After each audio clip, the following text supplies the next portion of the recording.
Good evening, everybody. This is Hayden Institute of Education.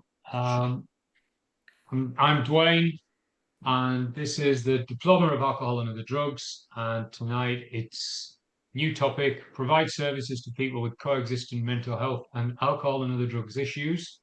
It's CHCMHS005. It's, like I said, the first session of two sessions. Um, Okay. Sorry, I'm getting messages about stuff on my phone, but I'll tell you them in a sec once we've got started. Uh, all right, we'll start with the acknowledgement of country. In the spirit of reconciliation, Haida Institute of Education acknowledges the traditional custodians of country throughout Australia and their connections to land, sea, and community. We recognise Aboriginal and Torres Strait Islander people as the first inhabitants of this nation and the traditional custodians of the land on which we work, live, and study. We express our gratitude for the sharing of this land, our sorrow for the personal, spiritual, and cultural costs of that sharing, and hope that we may move forward together in harmony and in the spirit of healing. We pay our respect to all First Nation people and acknowledge elders past, present, and emerging. So we thank them for that. I'll just go through the housekeeping. So obviously we're a camera college. If we're all here, then we're all on camera. That's just keeps everybody equal, the same, on the same level. And classes are recorded, yes. Microphones on mute, please, just so that there's no feedback through the microphone into the camera, not the camera, microphone speakers and horrible noises. Obviously, microphones on mute, so there's no children or animals screaming in the background. It's quite frustrating. Class breaks after a few hours of study. It is easier to have a break. After an hour, we have 10 minutes. So 7 o'clock and 8 o'clock, 10 minutes each.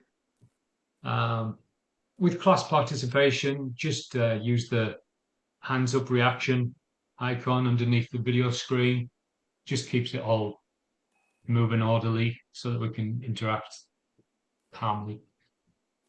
Because respectful relationships are important, be mindful and kind with your words and respect the opinion of others. We're all learners and in this together. It's some of the topic, some of the issue can be confronting at times or full on. So just be respectful with that. And if it is a bit of a trigger for anything, then whether it's mental health wise or AOD issue wise, then just don't feel bad about taking some time out and just getting some time for yourself. Fresh air, water, sugar, anything to just make you feel a bit different from triggered. Obviously, with being triggered, we don't want to trigger anybody with substance or anything use equally. So no smoking, vaping, drinking alcohol on camera. It's just like a TAFE class or a work meeting where it wouldn't be allowed in the session, so we're not going to do it here. And finally, be kind to yourself. Take some time, got other activities, look after yourself. If you're pouring out in education and study and employment, career, family, life, then you've got to put back in, or you'll just exhaust yourself and empty yourself, and there won't be anything left to take. And that's important that you have enough for yourself. So, welcome. As I said, we're on before we do this, so people are mentioning that it's a bit difficult to book in for role plays. Now, I've just got a suggestion that I keep forgetting about. There are you get an hour a month, 1 hour per month with a trainer, which is part of your study. And I do keep forgetting about that because I think that you've already accessing it, or if you're not accessing it, then you're not bothered. Which can be 2 half an hours a month. And when they get booked in, that means that maybe you could start knocking out role plays and getting quite a few out of the way very, very quickly. They have to be done through Calendly, um, and that means my Calendly has to be set up perfectly. It isn't, I don't know whether it is yet. So that when you click on this link that I can share, you click on not 30-second meeting, that won't do much good. 30-minute meeting, and yeah, okay, so it is set up right. At the moment, I've got Thursday and Monday. Thursday, actually, that will change because I've got another class on Thursday. But Monday, plenty of slots on Monday. Heaps. Wow, that's not meant to be right. So I'll give you this link so that you can book in if you need to. And it's got to be booked through this. Yes, Marty. Wayne, if I have a meeting booked, like I've got one booked for Friday, but all the issues that I was going to bring up at that meeting have been resolved. Thank you very much. And but how do I go about cancelling it? Because I can't seem to find how to go about cancelling it. Cancelling any meetings that have been set up, just send them an email. It'll be with LSO, is it? Yeah? Yeah. Just send a email lso@institute.edu.au, write in the subject meeting cancellation, and then just say, I've got the meeting booked at this time.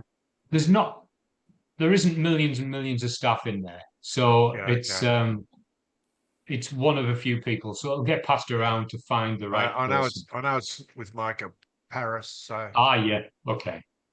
Yeah. Or maybe put FAO Micah in the start.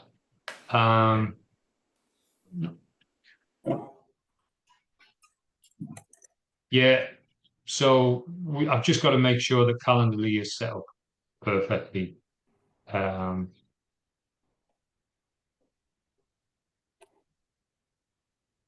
was the message.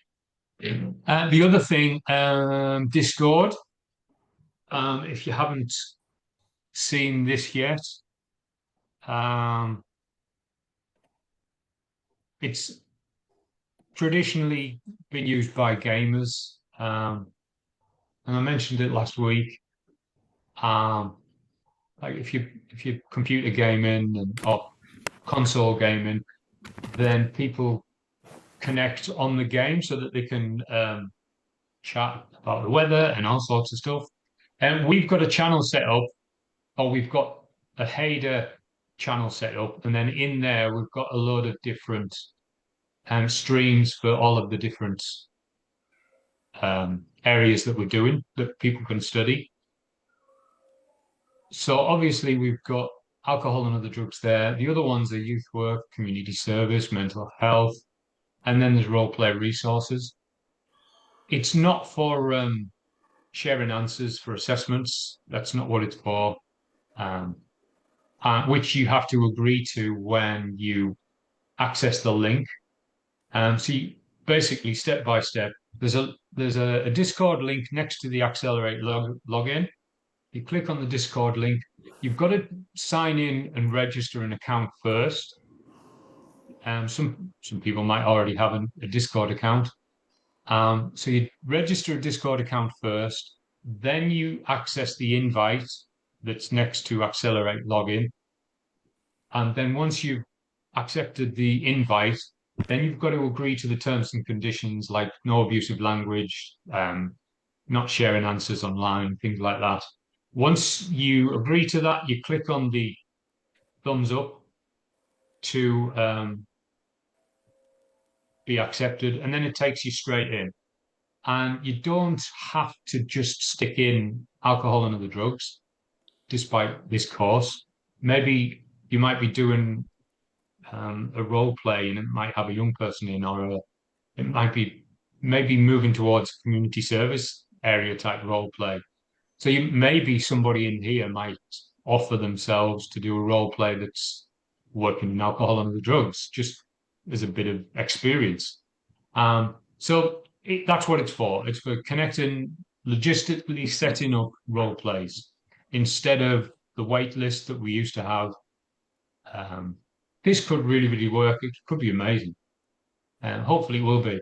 LSO are in there. All our staff are in there. So it could be useful if it's used like for what it's meant to be used for. And both of them things mean that rather than role plays banking up and backing up and having like 10 role plays to do and people freaking out, there should possibly be some way of ticking them off pretty quickly. So I'll leave that open because I've got to make sure that's right. So that's it. Tonight, icebreaker. What's been your highlight this week? It's Wednesday night, so it's Wednesday night in Sydney anyway, New South Wales. What's the highlight this week? Yeah, we've moved house, and we're now living in a beautiful place, right on the Burrum River with a view. We sit out on the back patio, view of the lakes, watching osprey and rainbow lorikeets and falcons and cormorants and all sorts of beautiful wildlife. And the kangaroos come in, and it's awesome. Oh wow, that's great! Congratulations, Mike.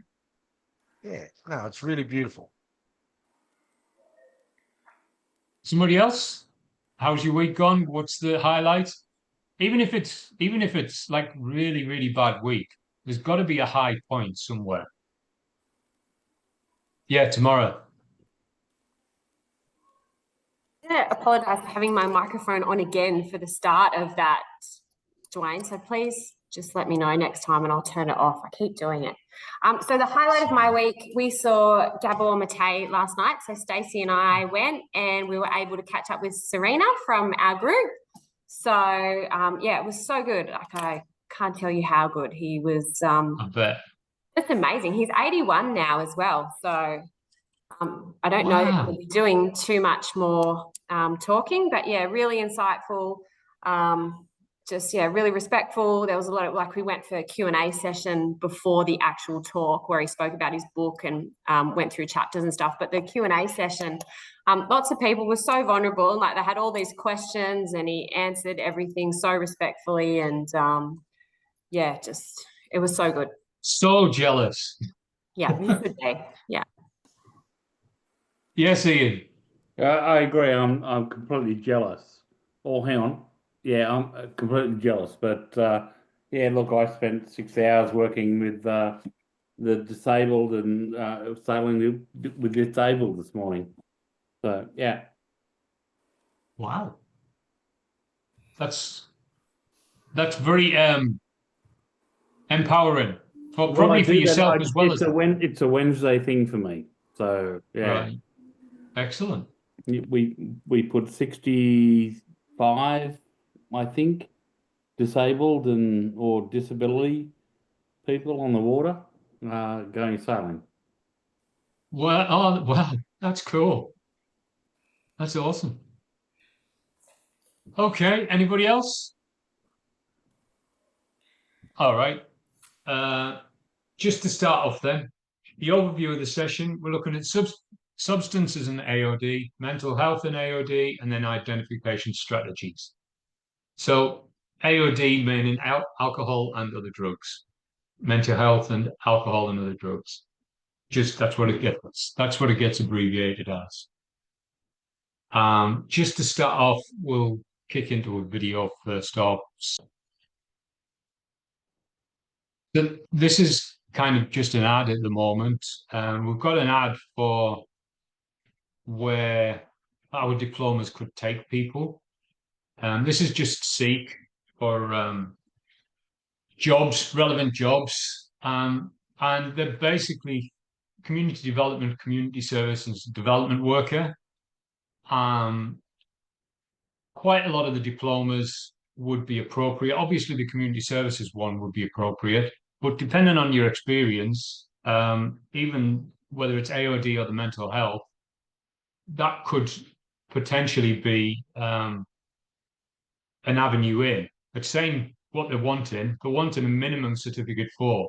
Well, you're doing diploma. So the way the government grades it, they're wanting certificate fours in whatever the certificate four is in.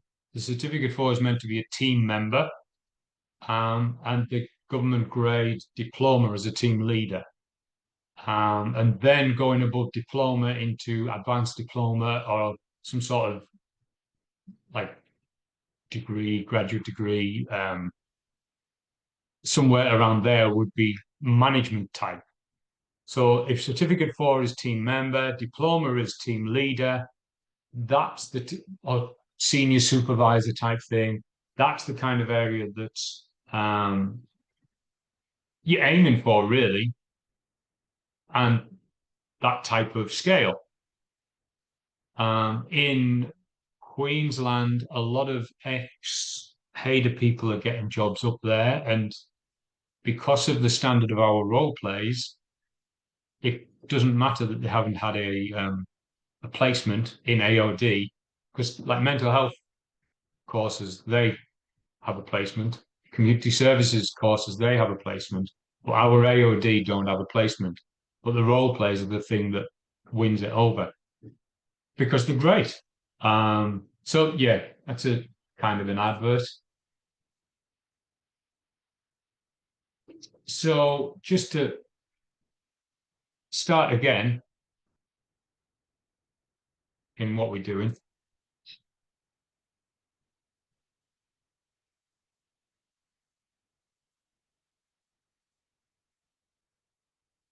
Let's just have a look at legal substances, which could be used recreationally. Legal and illegal, actually. We'll have two different categories, legal and illegal substances to be used recreationally.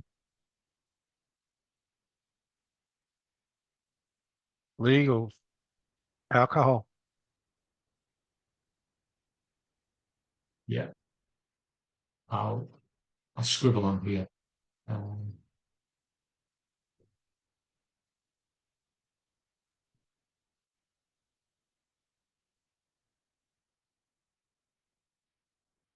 And then I'll put legal at the top. Yeah, Justin. Prescription drugs. Yeah.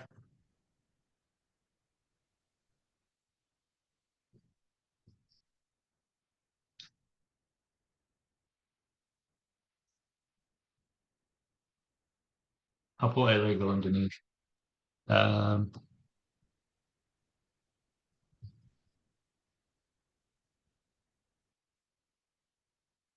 more?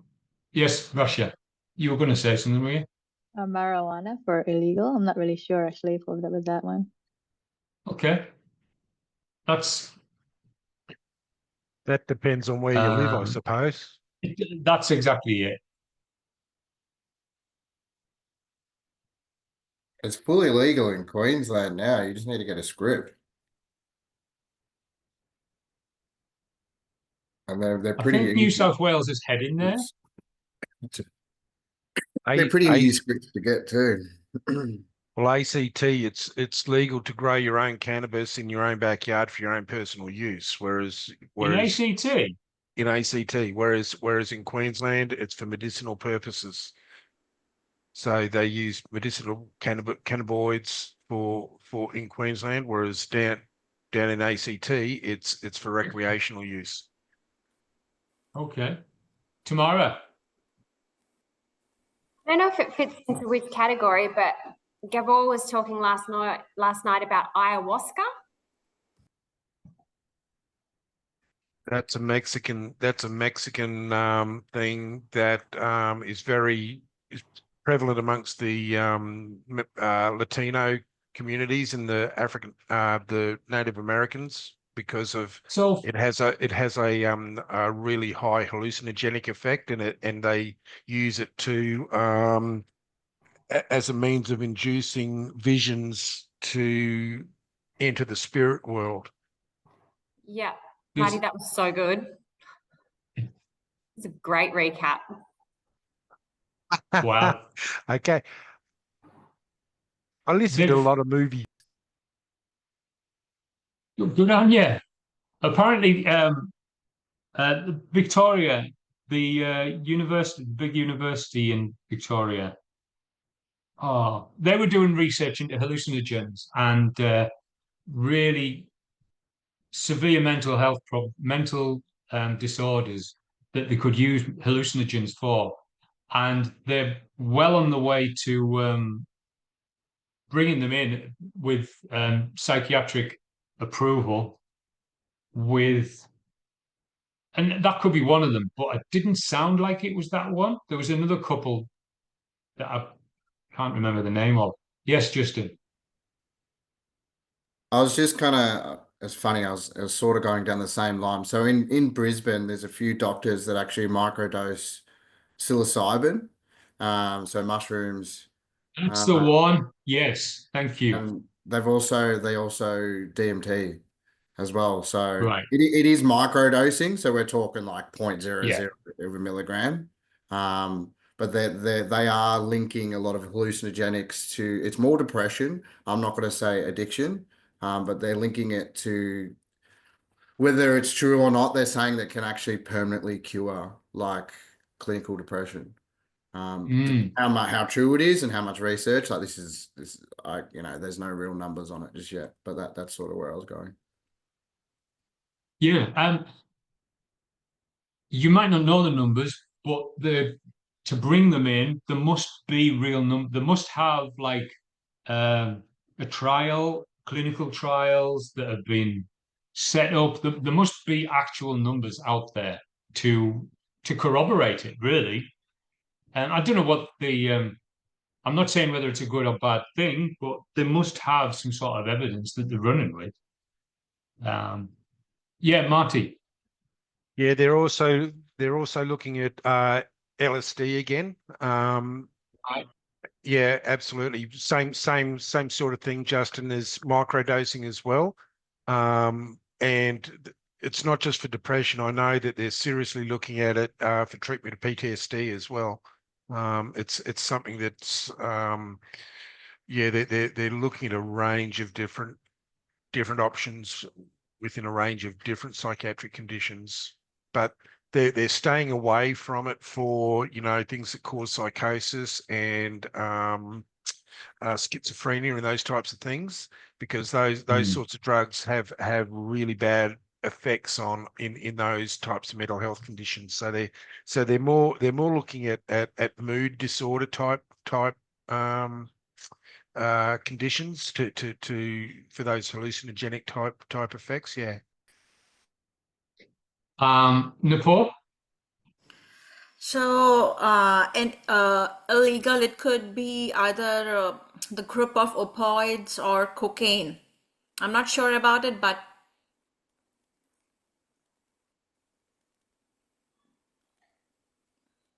I'll put cocaine there. Another one, did you say? opioids, Yeah, OPOIDs. yeah. Opioids, yeah. No, not.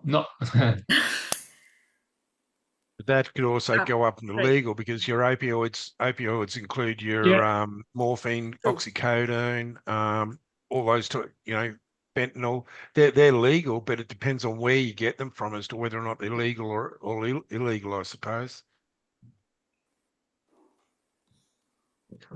Any others? Nangs, All right. the bulbs. Say that again, Tamara, sorry.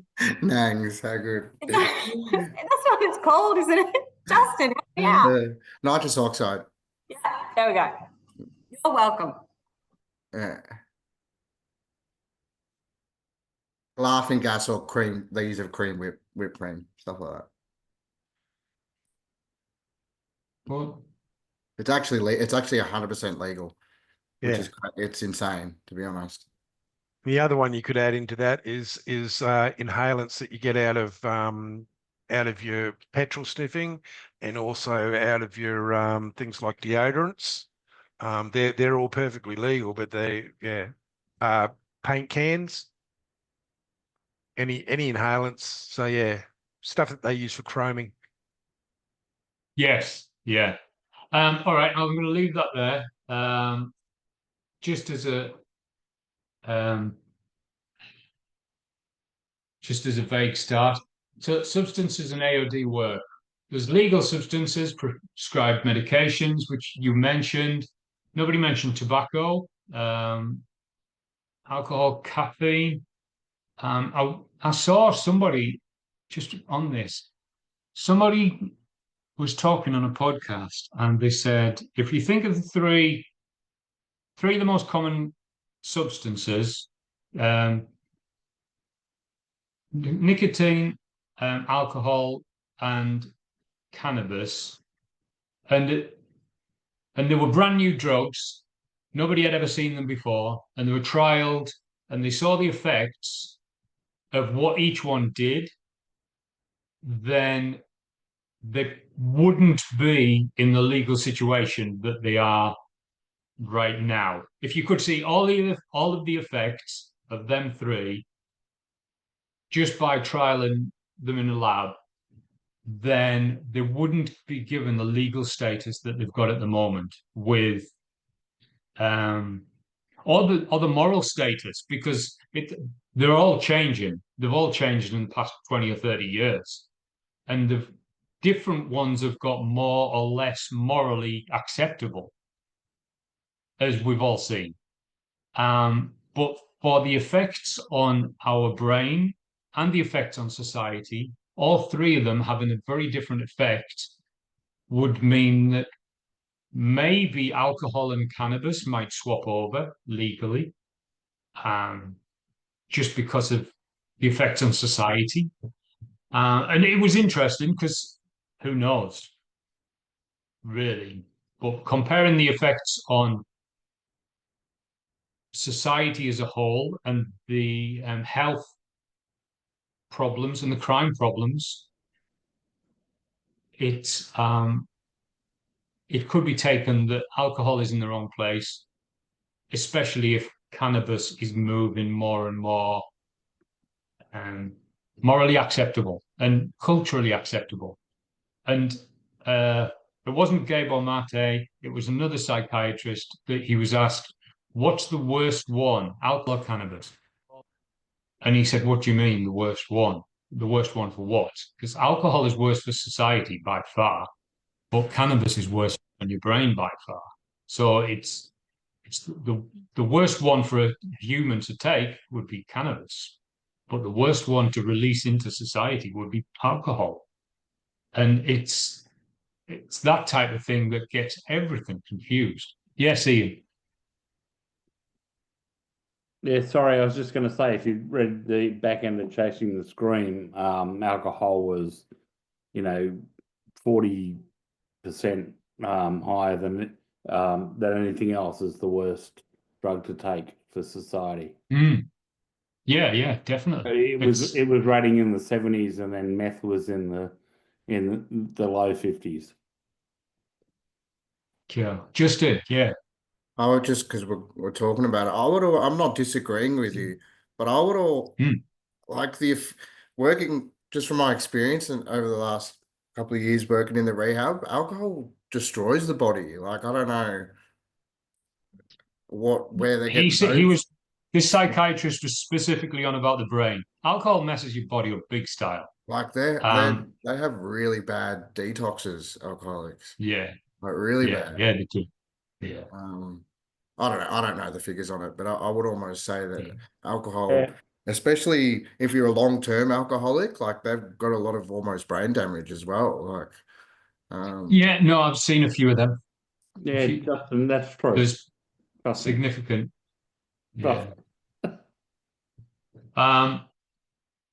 So going down all the way down to even caffeine, my addiction. Then moving on to substances that are illegal against the law. So who just puts drugs? Drugs, what does that mean?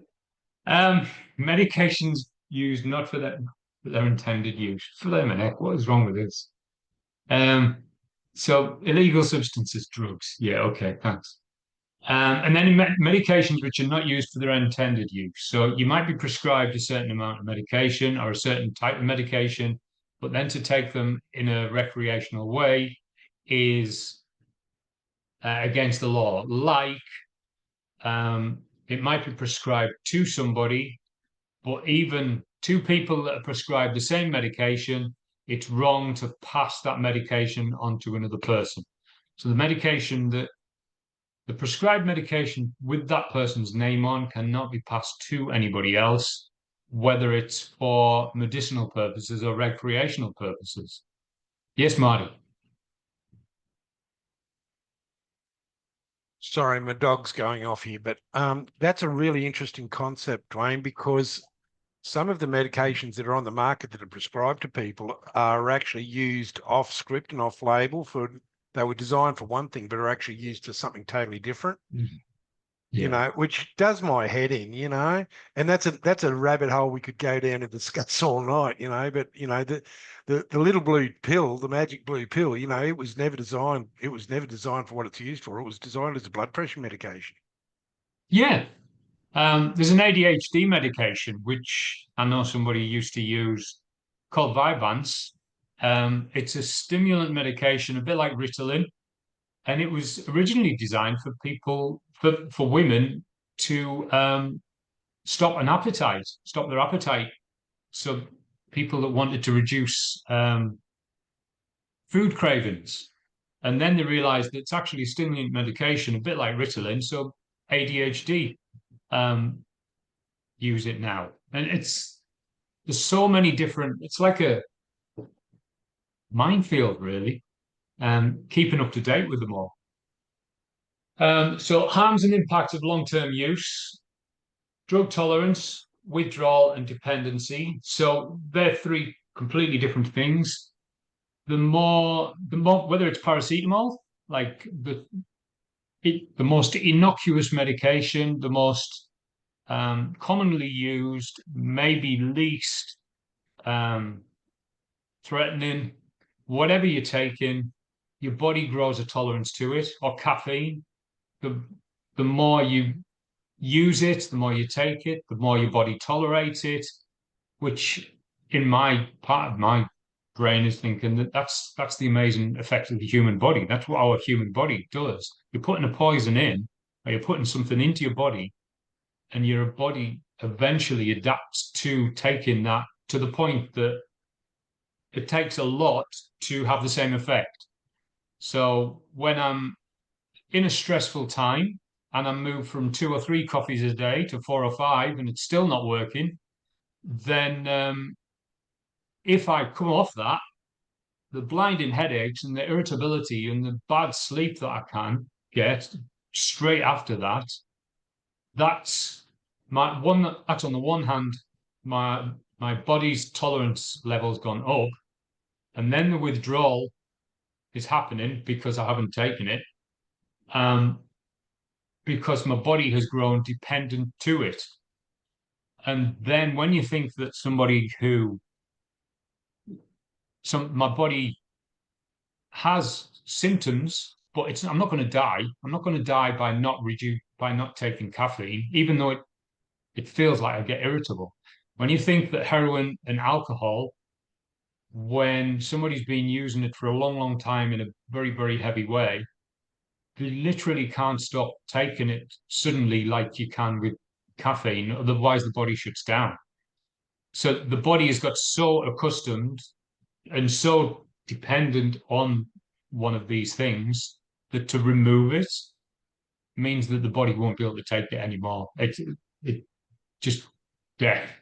can be very significant, unfortunately. So research before another video. I could write it down. No, pretty straightforward. Research illegal or legal substances from the list that we've just been talking about. Looking at long-term effects. So basically, any of the substances that we mentioned, and looking at tolerance, withdrawal, or dependency.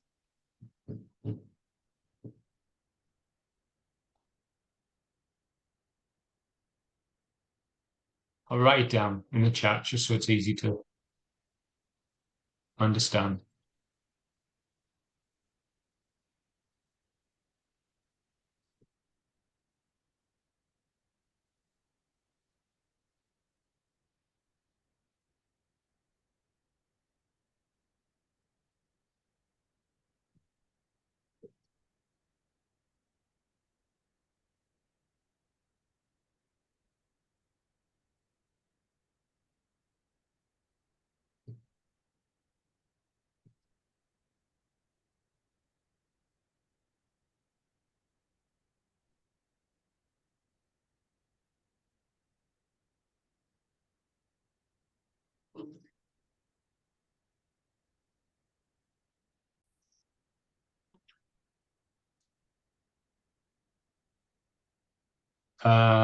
Okay, got a couple coming back. While you're doing that, actually, I just had a tangent thought.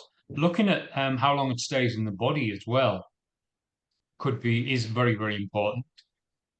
I was watching something on TV and they mentioned that they literally said, okay, alcohol's gone out of your body in like hours, but cannabis takes longer and it's gone out of your body in a few days.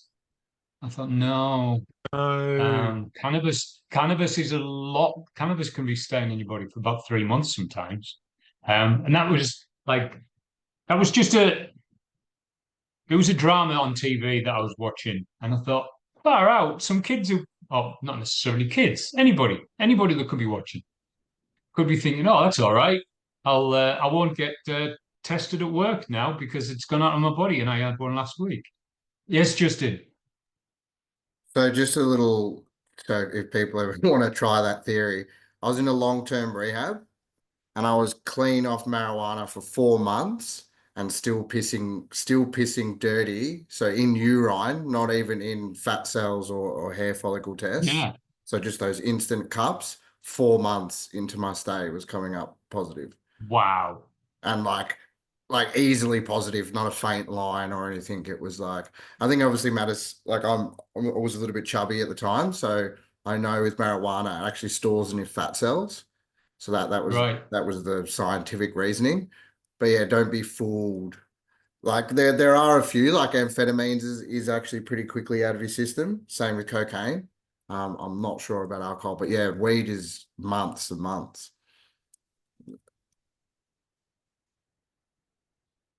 All right, I'll just read a few of these out. Trauma from, this is alcohol, sorry. Alcohol, seizures, trauma, liver cirrhosis, esophageal esophageal varices. So basically, your esophagus gets varices of your veins in your legs, and they'll burst and you'll bleed out from vomiting blood. Is that like varicose veins or something in your throat? It's like varicose veins, only in your esophagus. Yeah. Right. Cool. And it is the most horrible thing to witness someone going through that. Yeah, and it can also go into your stomach wall and stuff like that. Yeah.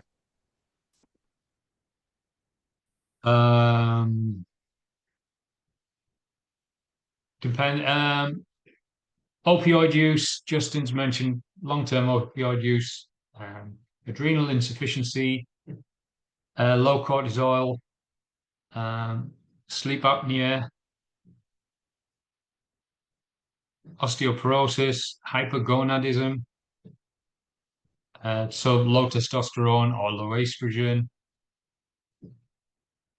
Tamara's mentioned NANGs again.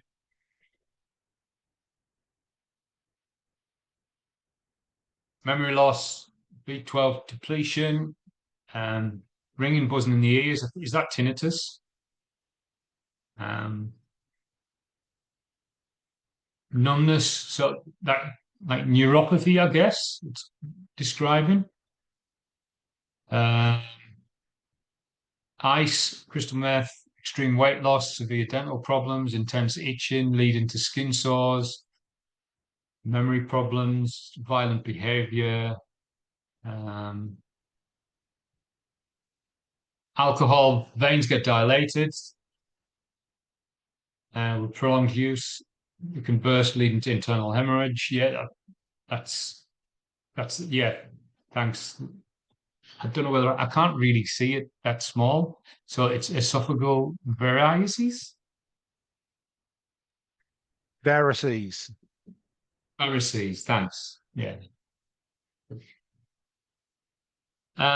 Dyslexic fingers. Yeah. Dyslexic eyes or aged eyes. All right. That other video, there's another video coming up. We'll watch that and we'll just have a bit of feedback and then it'll be break time. So, drug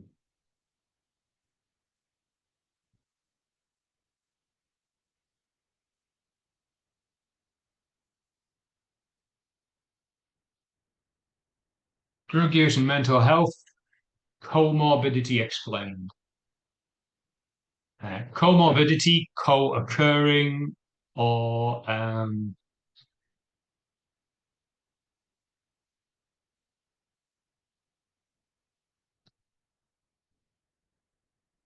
there you go. So it's in the chat and it's 2.5 minutes long. Okay, so that video really helpful because it showed the complicated connection between mental health and AOD. There were so many statements there in relation to them making each other worse. So as drug tolerance or substance tolerance increases, then so does mental health problems. And as mental health problems increase, then so does the AOD use. And there's not a lot of, we can't specifically say, well, it's the mental health that started the AOD dependency, or whether it's the AOD dependency that started the mental health issue. Because sometimes it could be one or the other. It could be both. Yes, Tamara.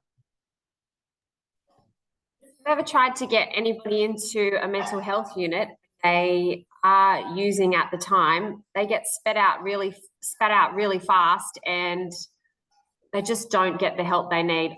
That video was good, and it talks about the relationship there between mental health and substance use, but it's really very hard to get any help for anybody who's using. Yeah, it is very, very hard. Yeah, it's a bit of a last word, unfortunately. It's horrible. Yes, Justin. Yeah, I just agree with Tamara, but unfortunately, like my experience with clients trying to, like the traditional medical world, they believe you get rid of the drugs, then you'll be able to deal with the mental health, or that the mental health won't necessarily be there. Like that's their sort of stance on it. And they sort of see it as, well, we're not going to try and, sorry, my dog's attacking me. We're not going to try and treat them if they've got drug, like they want to eliminate the drug problem first. Like that's sort of their bullshit explanation on it. You know what I mean? It almost goes against everything that we talk about here about duty of care and dignity of risk. It's like just because somebody's using doesn't mean that they're not deserving of mental health care or physical health care or emergency health care. Like you wouldn't go to it would be like turning up at ED because you've had a night out on the beer you've got into a fight, broken your ankle because you fell off the curb, and you've broken your nose because you got in a fight, and then turning up at ED and then saying, no, go away till you've sobered up. Or it's bizarre, really bizarre. Just before we go to break, I've just got to remember to mention the government training website. So this is, I like to look at this with every topic, and it's not geeky. It's just this is what the government's designing the unit for, the module for. So the module is this one: provide services to people with coexisting mental health and alcohol and other drug issues. And it's saying this unit describes the skills and knowledge required to assess capacity to support people with coexisting mental health and alcohol and other drugs issues, and to work collaboratively to provide support and facilities links to other services. So it's saying this module is about collaboration and referrals. That's what it's wanting us to do.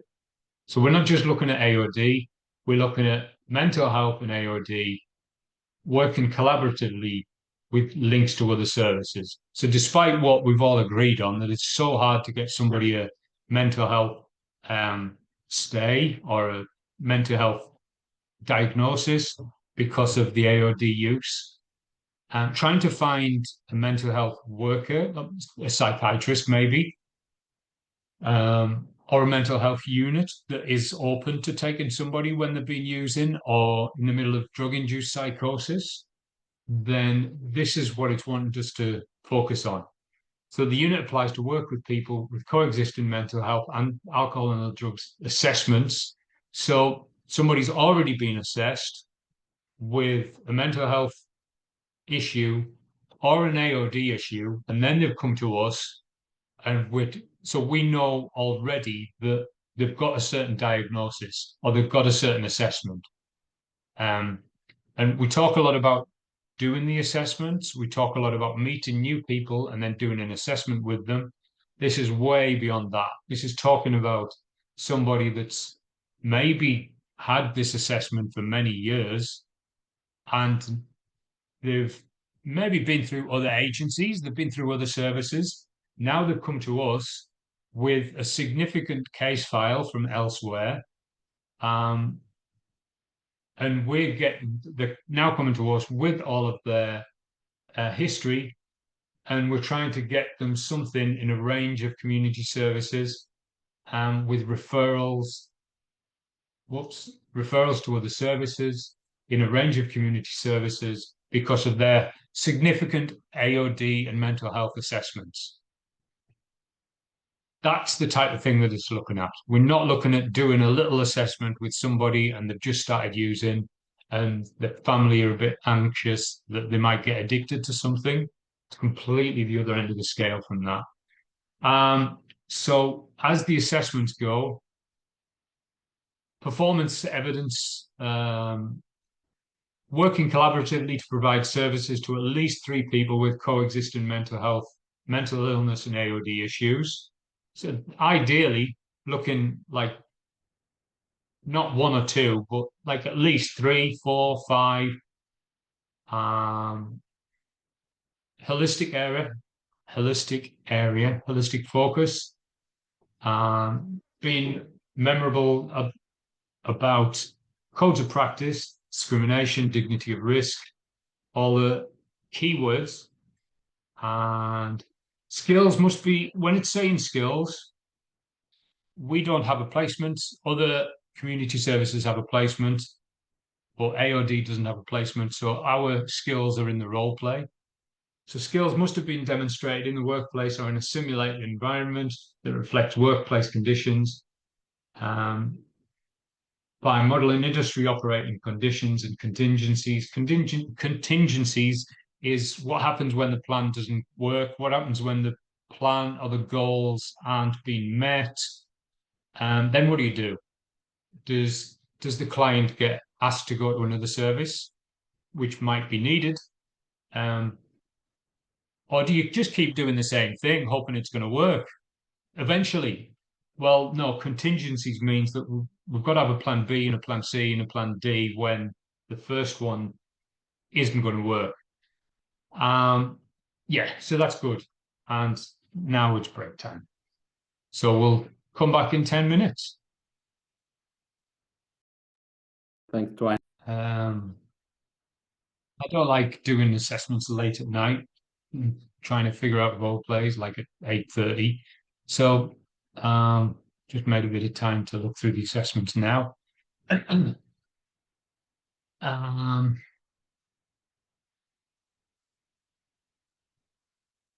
So first of all, this is the questions. There's 19, is there? Nope, 23. From a little bit of what we've been doing up to now, some of the questions should be not necessarily straightforward, but identifiable. Like you're working with Troy, a new client, it's quite clear that Troy is under an influence of alcohol and is not listening to what you're saying or taking things seriously. You need Troy to provide consent before you can continue. Should you attempt to obtain consent from Troy in this situation, explain your answer and what you should do. What do you reckon? What at the face of it, like what's the options here? Why is it a conundrum or a problem? Well, the problem is, does Troy have the capacity to be able to understand what consent means? And if he doesn't have capacity, then his consent isn't valid. The short answer to that question is yes, you do need to get consent, but how you obtain it in a valid format so that it stands up to be passable as informed consent is the question, I think. And I would suggest that to have it documented of everything that you've talked through and gone through with him, and he needs to sign a document to say that he needs to sign some form of documentation that you've gone through consent, that he gives consent to continue on. That's my. If anyone else, anybody, any other ideas or options or slightly different or? I mean, if he can't sign the consent, then you've got to act in good faith, and is the guy safe? If he's not, then you've got to act on it. You've got to call whatever you have to come in. Yeah, and that's it. The law talks about duty of care. Yeah, exactly. Yeah, the law talks about implied consent, which is obviously a grey area. If you start working with somebody, then no, the consent was implied.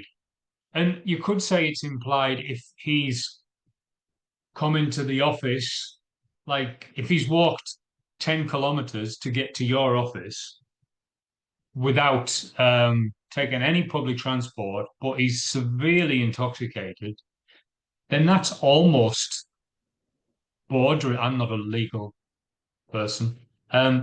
So it's almost bordering implied consent. It depends on what you want him to do, I think. Exactly. Yeah, totally. And that's what it comes down to, this balance. Implied consent, from my perspective, is a really simple concept. If you ask someone to take a blood pressure, take a pulse, and then hold their arm out, there doesn't have to be a verbal yes, you can do that. The fact that they simply take an action to allow you to do so, that is valid implied consent. And I agree with you, Dwayne. If he's travelled a distance to get into your office, he's made the appointment, then you could make the argument that is implied consent, whether or not he has capacity at that point in time to go through a consensual process. That's another legal argument as well. So that's a good point about implied consent, and I'd forgotten about that. But yeah, And as I said, Marty, it comes down to that balance. You know, what is acceptable and what's not. Use common sense. You'll get a lawyer. You'll get a lawyer that will. What is acceptable, that they will tear you apart, Yeah. whichever side of the fence you sit on. It's right, you know, definitely. Yeah, I agree. Document what you do, and that's it. Definitely. It also Definitely, depends on definitely what you're document. doing. Yeah, it does. That's right. The grey area is when it maybe you've got consent. So it's a different question. So this has nothing to do with the question that's in your assessment. So I'm moving on a bit. When Troy has given consent and it's a few weeks in and he always turns up intoxicated, then how are you meant to work with somebody that's completely intoxicated every single time? Every single time he shows up on the dot at 10 o'clock on a Monday morning, complete, maybe not alcohol, maybe some other substance, but he's completely intoxicated each time. Why do I have to work with him if he's not even ready to be worked with?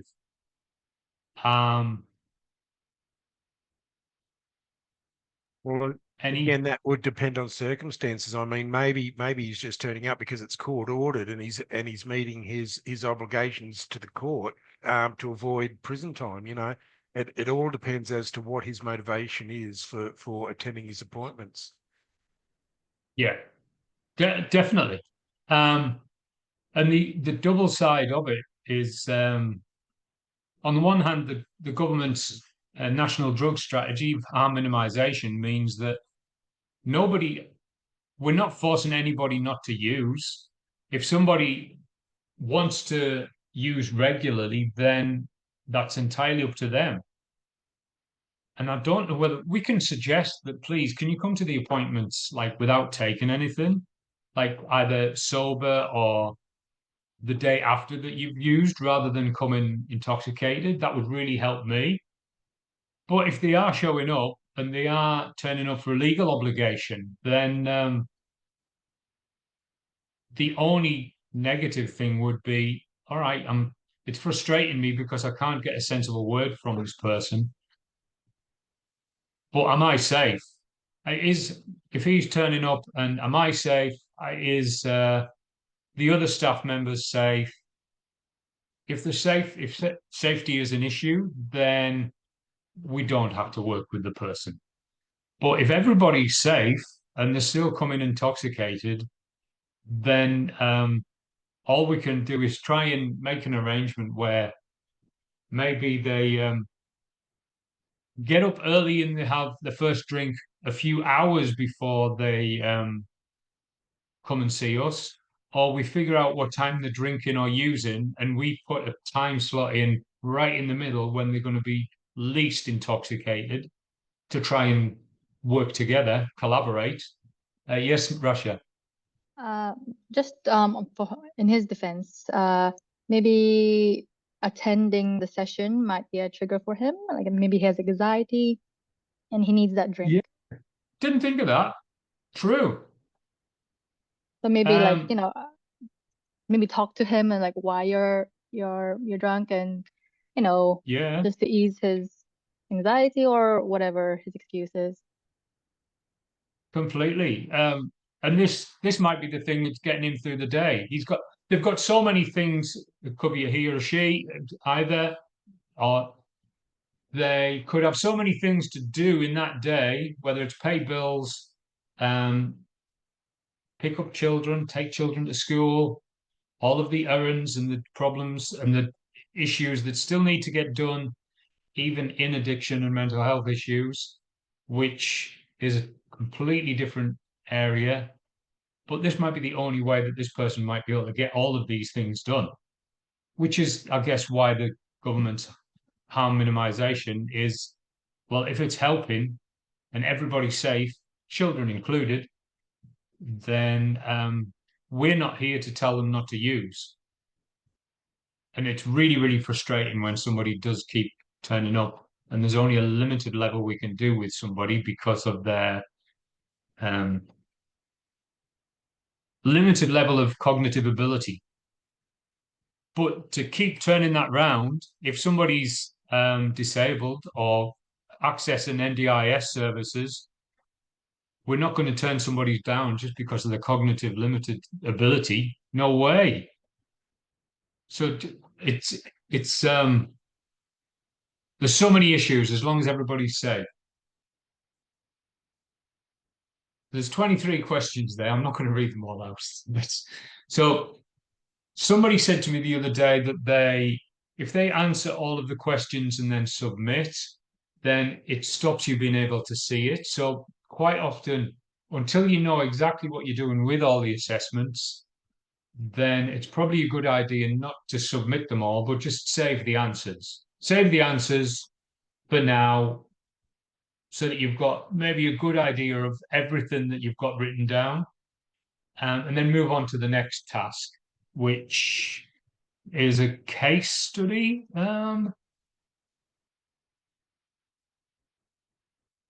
Yeah, case studies.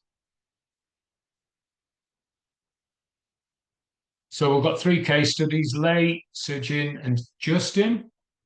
So Leigh has just started providing services with Joy. Leigh is the caseworker.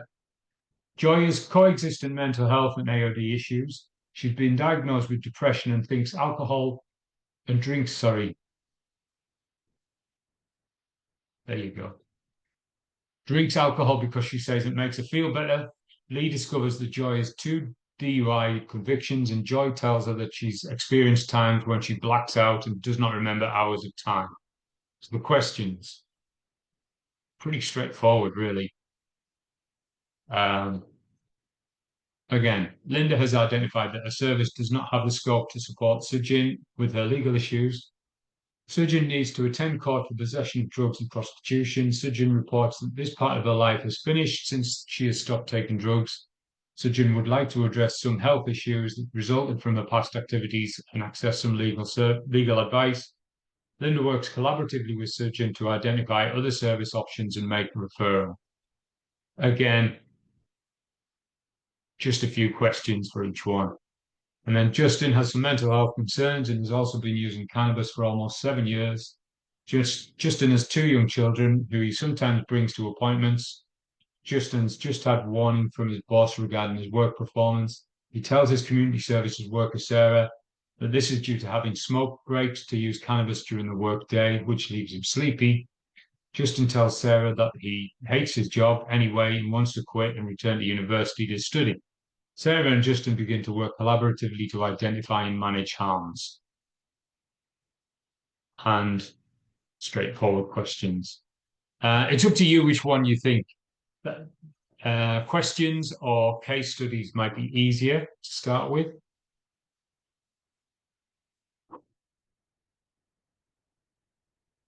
But the role play, that's where I wanted to look at and have a bit of a work on role play.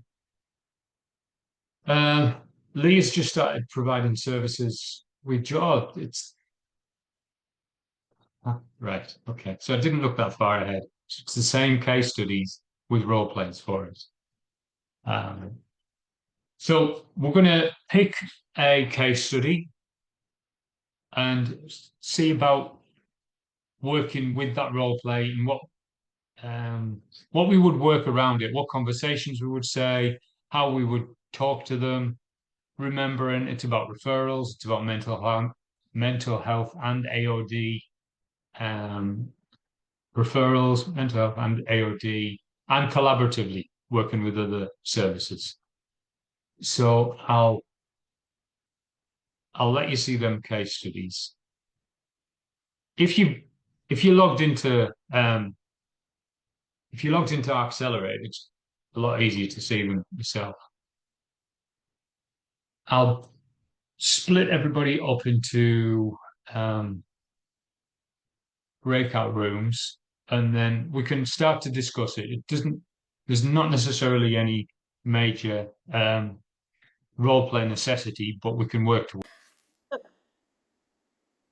So, Arjun, I have done few, right? And I mean, what I think I have covered all the points which I have previously done in like previously 2 role plays. So I have covered all those points in my role play at this moment. Okay. Yeah. Rest, I think you can see after watching the recording part. Yes. Yeah. So the question was, does the client, friend, partner, family member, other student, do they have to be on camera? So the thing is, it's got to be a simulated workplace. So that's the law from what the government's saying. It's your role play, so you have to be the one facing the camera. Wherever the camera is, you've got to be looking at the camera. The other person, client, has got to be, he's got to be, it doesn't say really anything definite or specific. Because if you're doing it, sorry, if you're doing it virtually through a Zoom meeting or something like that, and you're not capturing the other person, are you? You're only capturing the person that's being assessed.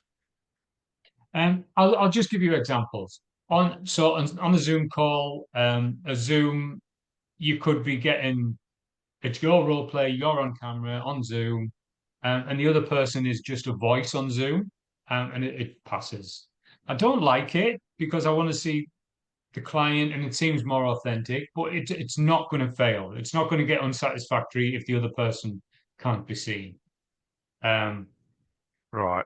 I guess it could be a lifeline telephone call, and the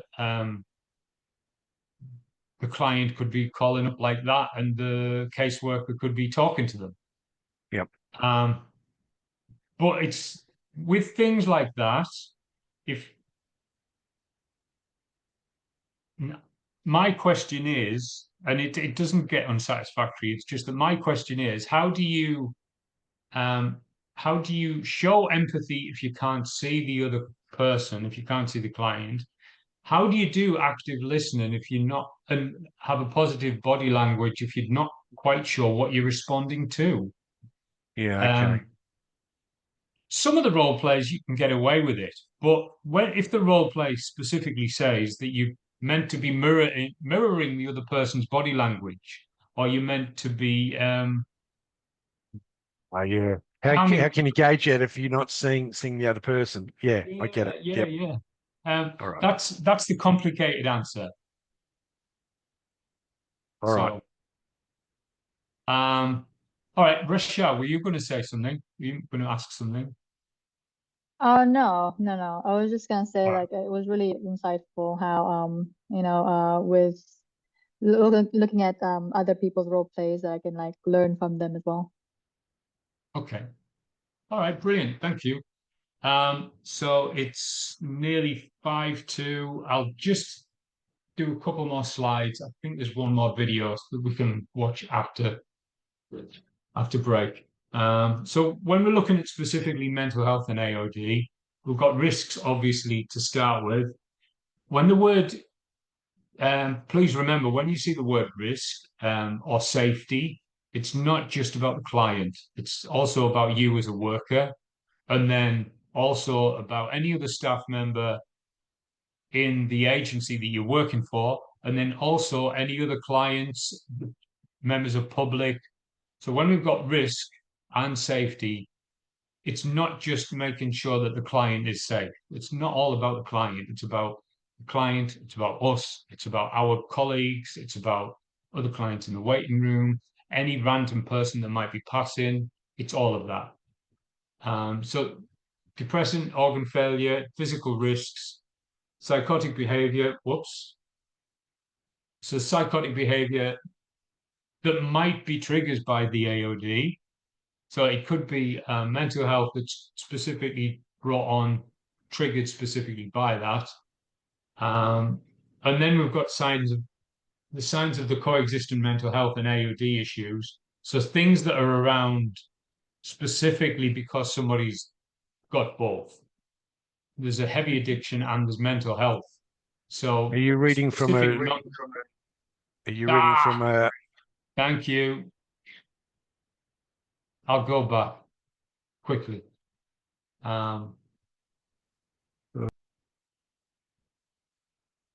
There we go. So the risks, when we're talking risks, we're talking safety for everybody. Signs of coexisting mental health: non-compliance out of the norm. Like some people's non-compliance might be like ADHD or ODD, or just generally being non-compliant, or just generally being somebody that's frustrated with where they've got in life. So it might be non-compliance out of the ordinary for them. Homelessness, yeah, it could be mental health, it could be both, but then it could be one or the other. So it doesn't have to necessarily be both, but there's something there. And when these are cumulative, then obviously there's a massive trigger. Frequent hospital admissions, again, that's not necessarily saying that the mental health and AOD, but putting all these together, severe symptoms, put all them together, and we're looking at something that's probably coexisting comorbidity. So then we've got to look at service provision, different agency programs, where we're going to refer somebody to. There was another module that was talking about, can we refer somebody to in anywhere else in our agency, in our service, or is it going to be somewhere external, a referral agency external? Interventions, so what can we do right now? Does it have to be a brief intervention, a sustained intervention that's going to carry on for a few weeks? And then beyond AOD and mental health options, what happens next? Is it AOD caseworking with goal setting and some accountability with maybe breath testing regularly, maybe a catch up once a week, something like that? And then looking at identification and strategies, when we're thinking about somebody that's possibly comorbidity affected, how do we know? How are we able to tell? So the strategies would be harm minimization to start with. That's the government strategy, to reduce harm in any way we can. Doesn't mean we want them to stop using. That's not what we're trying to do. Holistic strength-based approaches, what are their strengths? What can they do? Can they budget in a better way so that instead of not having any money for rent or any money for food at the end of the week, could they budget better so that they've made allowance for the amount of substance that they're going to need in each week? So better budgeting might mean that they work their way out of a major problem. Rights-based practice, like we're looking at human rights. It's everybody's right to have this kind of healthcare. Just because somebody's deciding to keep using doesn't mean that they have no right to the support of the healthcare. And it's got to be recovery orientated. If we're not focused on the recovery, on them getting better, and we're just focusing on the problem, then we're going to stay with the problem and they're going to stay with the problem. It's just going to keep going round and round for them. So it's got to be a goal of, where do we want to go with this? Okay, you still want to keep using, fair enough. But how much do you want to be using next month compared to how much you're using this month? Are you wanting to, if you want to keep using the same, how are we going to stabilize your life? How are we going to make sure that you do get all of the other things done that are really, really important? Or if it's affecting your life in a massive way, how are we going to keep the kids safe? How are we going to keep other people that you live with safe, and stop the knock-on effect onto other people? These are the key words. So empowerment, giving them the power back for their own life, use of specific type of language, specific words like strength-based, person-centered, positive approach, rather than any negative stereotypes that we might be using, which would disempower them. We don't want it. If they're feeling like something has already got control of their life, then we want to empower them. If they're already feeling disempowered, we don't want to make that any worse. And then access and equity, social justice, that everybody has access to it. It's equitable for all. It doesn't matter who they are, what substance they're using, whether they are socioeconomically high in the city, in the urban area, or whether they're at another end of the socioeconomic scale. It's got to be equitable for all. So we'll leave it there and we'll come back after break. 10 minutes.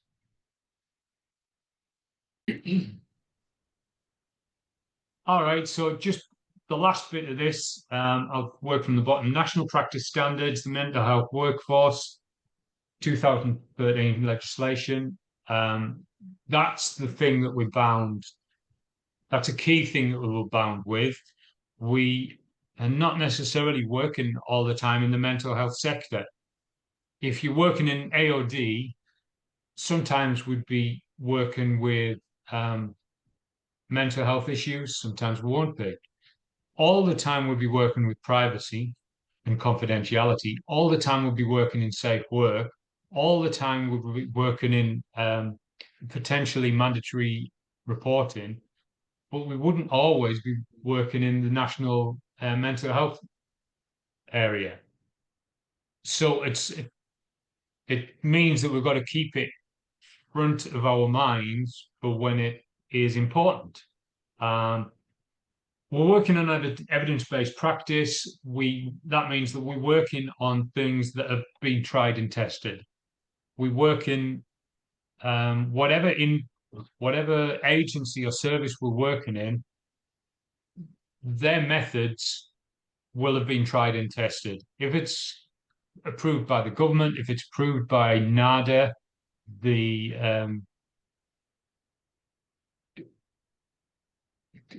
far out. On recording, I can't even remember what NADA stands for. Something Drug Alliance. It's probably something.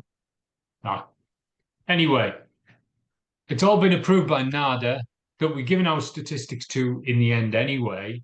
So it's got to be evidence-based practice. It's got to, whether it's CBT or whether it's ACT or whether it's motivational interviewing, all of these are evidence-based practices.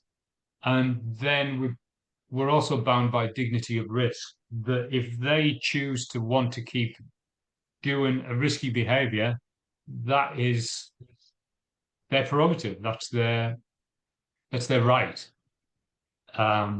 Whether that's to carry on using a substance that is really, really harmful to their health, and they're wanting to still work with us because we're supportive of their goals, we're supportive of their life, their personality, their characteristics, so they want to come and see us, but they don't really want to give up or use.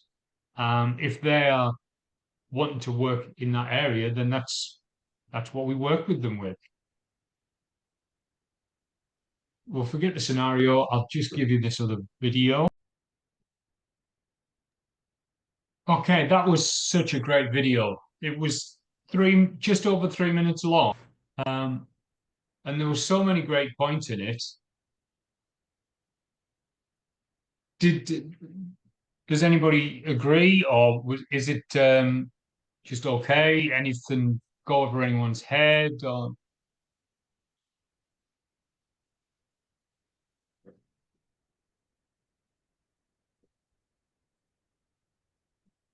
Oh, good.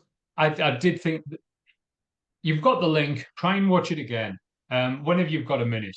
There was almost every statement that they were saying, there was something that was really important about it. What the biggest was probably about identification, how to identify somebody. And they were talking around the issue of, I guess, when it gets out of control. In the rehab, we mentioned a lot that it was, if it's life controlling, if something's life controlling, then that doesn't necessarily need to be a substance. Like somebody could be controlling somebody else's life, in some sort of domestic violence relationship.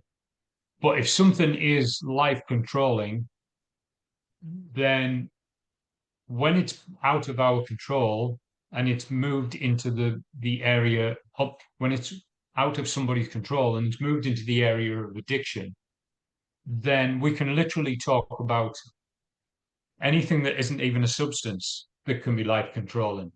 So whether it's ice or gambling or codependent relationships or maybe job, eating disorders, so many different things can be life controlling and bordering on addictive, that a lot of rehabs would, and a lot of AOD work would jump into that area. Mainly because quite a lot of times, if there's something that's life controlling to start with, then there might be something else in the background, whether it's a history of AOD use, and quite often, or a history of mental health issues because of the life controlling issue. And there was a few other things in there. I'd have to watch it again and again and again. Yeah, gaming, exactly. I would have to watch it again and again and again to bring out each little thing that somebody had said. And I'm stumbling on my words because I've bitten my tongue and it really, really hurts. But I'll just jump on with the slides. So assessment of the individual, obviously coexisting conditions, definitely, whether it's mental health issues or any of the lists that we've mentioned. Social status. Social status doesn't mean they will or they won't have mental health or AOD use, but it just puts them in a different bracket. Somebody who's somebody who owns a company and is going to work every day, and maybe they fly into a different city every day to do work, and they're earning a lot of money every day. Yes, thanks. Thank you, Russia. You've learned quick. They're going to be in a completely different mental health or AOD usage category than somebody that's homeless, trying to struggle and trying to find the best place to put the tent this week, that's away from local government inspection. They're trying to make sure that the kids are okay because they're living with family. And we've got two different people that can potentially be affected by AOD and mental health use, but they're going to be completely different issues. And they could both be coming into a service that we're working for to get support. Did we miss anything on the one before? No. So this is why somebody would be coming to us. For reasons, goals, priorities for recovery, and that's a reason for recovery. So they might not be able to have a reason for recovery, but talking to somebody in a service, in an AOD service, they might be able to find one.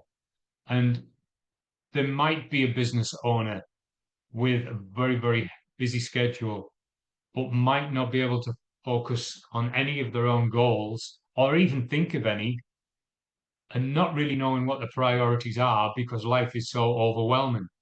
That's why they come into an AOD service. And we could refer somebody on to specialist services, find somewhere else for them.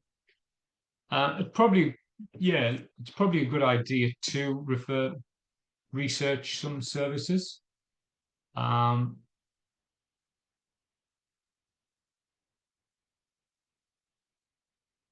So, like, what could you refer somebody on to? And if somebody is struggling with mental health issues or AOD issues, what are the first point of call going to be? Yeah, Mike.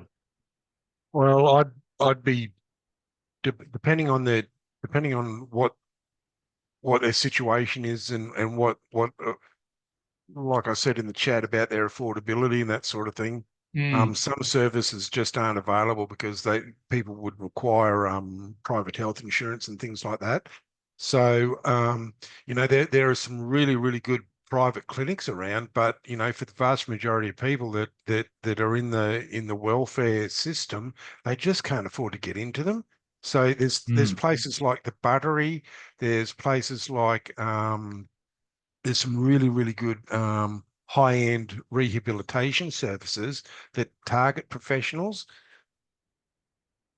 But then there's also, on the other end, then you also get people that rehab services and detox services that try really hard to tap into people that are on welfare and utilize direct debits from welfare checks and that sort of thing to be able to so that they can afford it. So it depends on what their economic or what their economic station is in life, I suppose. It's a horrible way to put it, but that's the reality of it. What would be the main services that you could think of straight away? For when I say main services, I mean main accessible for almost anybody. All right. Well, there's up in my area. We've got two. We've got Lives Lived Well, and we've got Transformations, and they're both rehab services. They're in live-in detox services and live-in rehab services. Then you've also got things like Bridges, which is a program designed to provide mental health and AOD services alongside each other. But usually they require referrals in from a primary health service to get into that. So yeah, that's and because a lot of my clients are in a lower socioeconomic grouping, those services are really hard to get into because they're so overwhelmed with demand. So I'm sure Justin would be familiar with some of those things that I've talked about already. Can anybody else think of any specifics? Justin, go for it. Yeah. There's what Marty said, but there's a couple more in Queensland, especially like Salvation Army. They do a lot of rehabs. They usually have like the one in Brisbane's called Moonya. The one on the Sunshine Coast is called Najara. They're public rehabs. You can also a lot of look. This is trying to exclude my own personal beliefs. Like you can go to a lot of public hospitals and psych wards. They do offer detox and rehab sort of day programs and stuff. You've just got to be a little bit depending if you're a prescription addict, it's probably not the best place because they obviously have more of a medicinal service than an abstinence-based service. I suppose it's what you're really looking for. You know what I mean? And yes, true.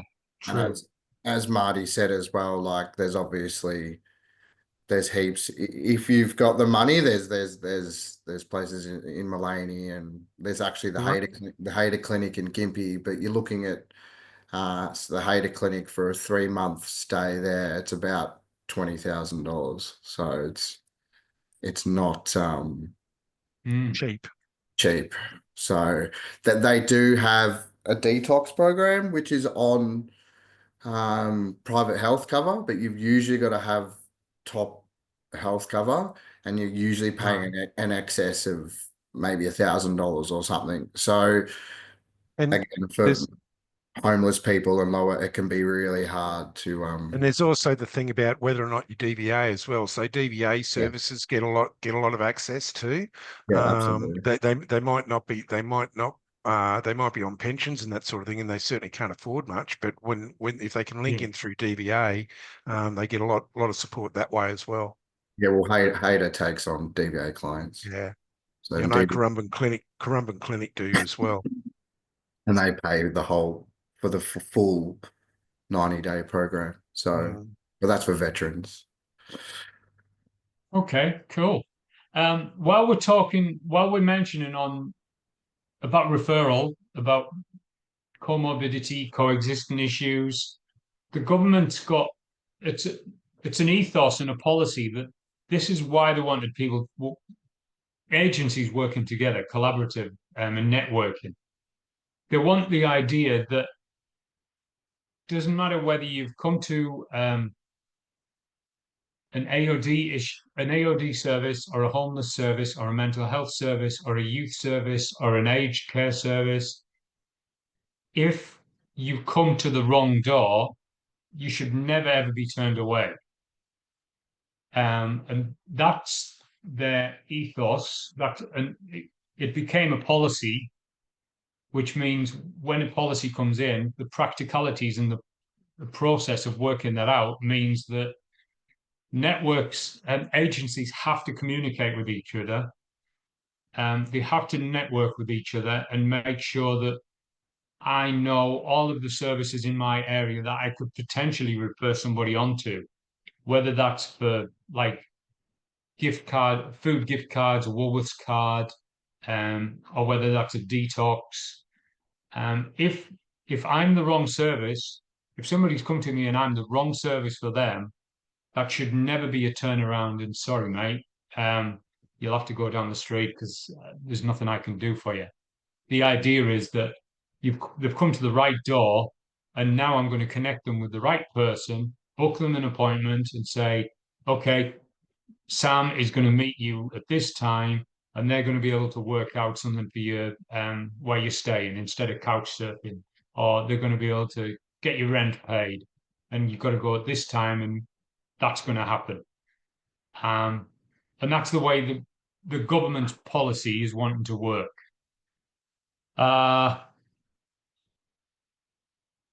Is your hand still up, Justin, or are you? Yeah, I was just I'm not trying to knock Go for that. it. Not like in theory, that's a really nice theory, and maybe that is the policy, but Government theories are great, yeah. I'd have to completely disagree. Like, there's so many people we have to turn away, and there's so many services, especially like the Salvation Army, and like, yeah, you can't. I know for a fact, working at Hader, I have absolutely no pull because there is a lot of those clients that can't afford. I have absolutely no pull or no ability to get them in to any appointments really, because you usually need a GP's referral, and you usually need an appointment. Like that policy sounds great, but it does not work in practice, like at all. Like, sorry, but yeah. You can give them the advice, and you could say, look, I know of these places, but I know it's really hard because I know going home that they'll be on the street that night. Like, there's literally nothing. I have the power to be able to be like, oh, call Steve at wherever and see if they've got a bed. It just never. It's just not true. Yeah.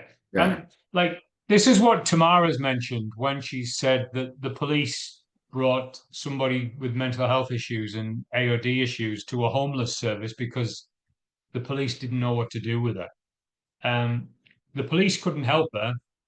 Tamara couldn't help her because it was a serious mental health issue. So it was referral to referral to referral, and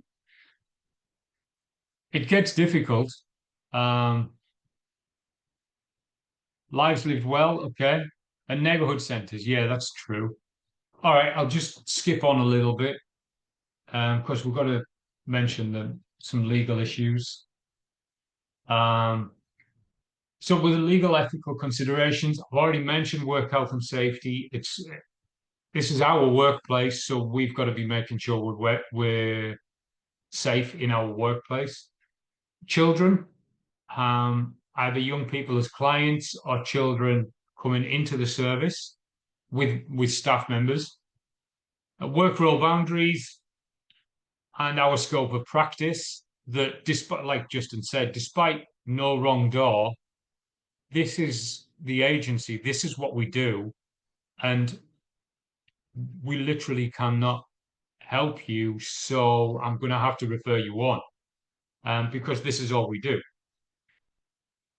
And that's based on, obviously, the rights and the responsibility. They're human rights. They have a right to the care, no wrong door, but yeah, we're going to have to refer you on. Again, that's been mentioned. Mentioned all of that tonight. So finally, we would be looking at legislation and state territory legislation, not just the federal, but working down to the state territory level, and what the legislation says about what we have to do. We're not on about privacy. We're not on about work health and safety. We're not on about the mandatory reporting. We're on about specific AOD use, AOD specific legislation. So just to finish off, can't get rid of that now, it's too late. We looked at the assessment of the individual, legal and ethical considerations, identification of substance use or identification of mental health and AOD use. Oh, and that's next week. We get that. So I'll finish it there.